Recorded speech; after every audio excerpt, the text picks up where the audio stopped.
Elizondo talks gray aliens. Or does he? You tell me. To me, it certainly seems like he is talking about the gray aliens. He is asked whether the UFOs have a biological component to them.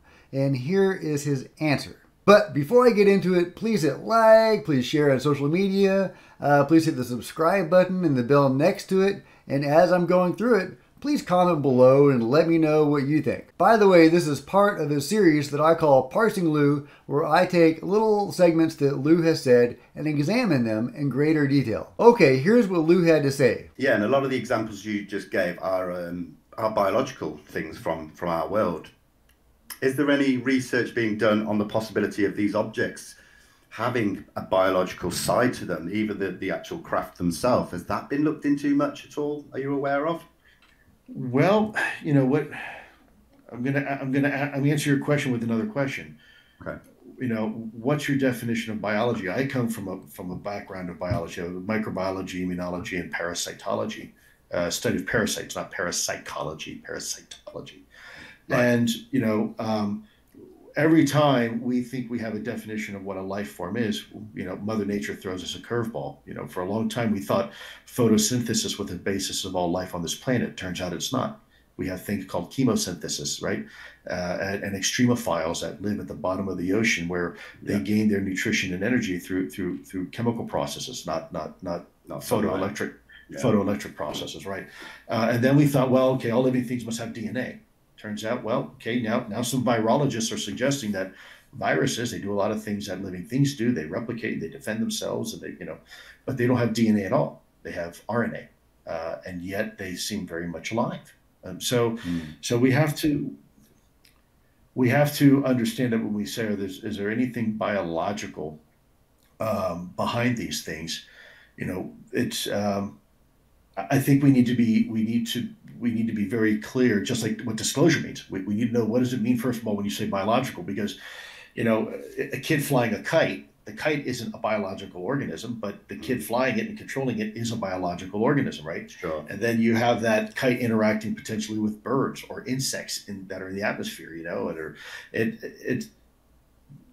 I guess my point being is that anything's possible. We need more data.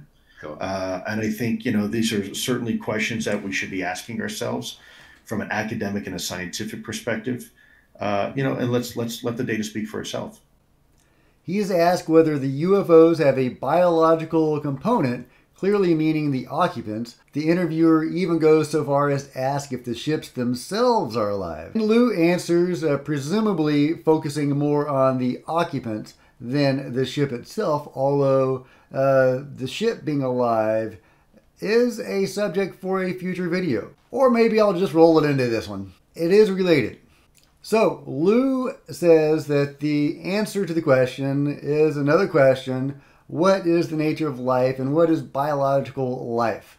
He says if a kid is playing with a kite and the kid is the biological component and there is a created kite, and that kite is interacting with things in the air, the implication is it actually the kid interacting with the things in the air? And if the kite is intelligently controlled or created, is it in some way intelligent? You know, extrapolating a little bit. That's you know, not the best metaphor, but I think that's a very interesting metaphor. What did he mean by that?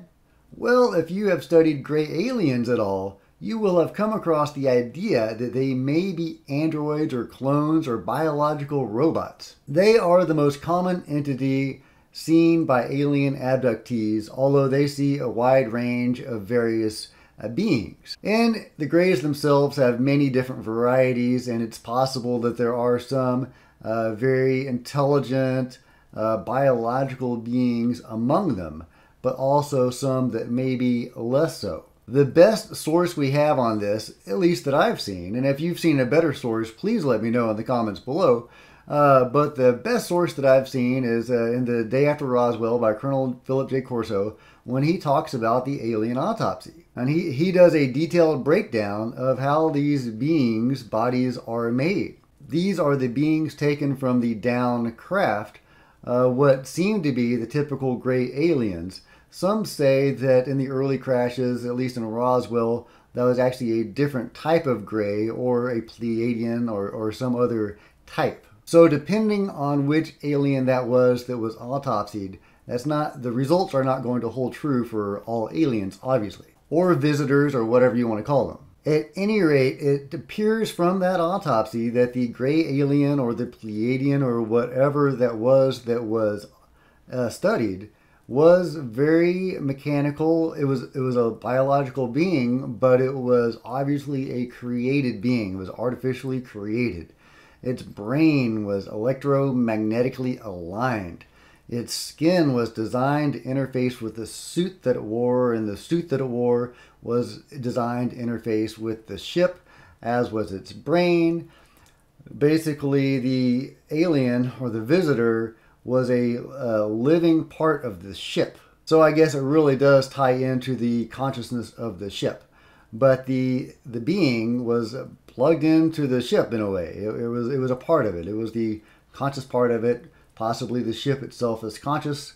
I don't know. And this all corresponds to what countless alien abductees have said, that the gray aliens didn't seem entirely biological. Some have even said they didn't even seem that intelligent. There are many cases where alien abductees were returned to their beds or their cars with their clothes inside out, for example. Possibly these are beings in a hurry, in a rush, or possibly some of them aren't that bright, which might make sense if they were biological robots designed by higher beings that sent these beings, these lesser beings, to do the busy work of abductions and managing the hybrid program and whatever else they are doing. There do seem to be higher beings, the taller grays, the mantis beings, etc. However, there is some people that say that even the mantis beings are created beings as well. They are long-lived, powerful, highly intelligent beings, but some say they were created to manage whatever project is underway. According to David Jacobs, that may well be a takeover of the Earth. According to others, that could be raising the awareness and the consciousness of humanity. There are many theories. I'm hopeful that the correct theories are the Barbara Lamb theories, the more positive theories, and not the David Jacobs theories. Although I do think he's a great researcher and all of his research is very solid, I find it very interesting that different researchers come to wildly different conclusions, even though they have a great body of evidence to review and examine to come to their conclusions. It's almost as if the phenomenon is showing different sides of itself to different people. It may not want us to know the whole truth. In fact, it doesn't. If it wanted us to know the truth, it would tell us. But is it intentionally misleading people or showing them part of the truth? That's kind of what I believe. But let's just say the mantids were biological and naturally created or evolved life forms, and they created the grays to interact with us. Well, the grays would be the kite in Lue Elizondo's metaphor. We would be the birds and the butterflies in the air, and the kid holding the kite would be the mantid. At least that's what I believe Lue is getting at. What do you think? Is that what he's talking about? Is he talking about something completely different? Let me know in the comments below. Meanwhile, we all have to brace ourselves for the U.A.P. Task Force report, and fingers crossed. Speaking of fingers, if you've enjoyed this video, please give it a big thumbs up. I would really appreciate it. And don't forget to hit the subscribe button and the bell next to it to be notified of future videos. And comment below and let me know what you think. What was Lue talking about? What did he mean by that very interesting metaphor? Okay, until next time, Cosmic Road out.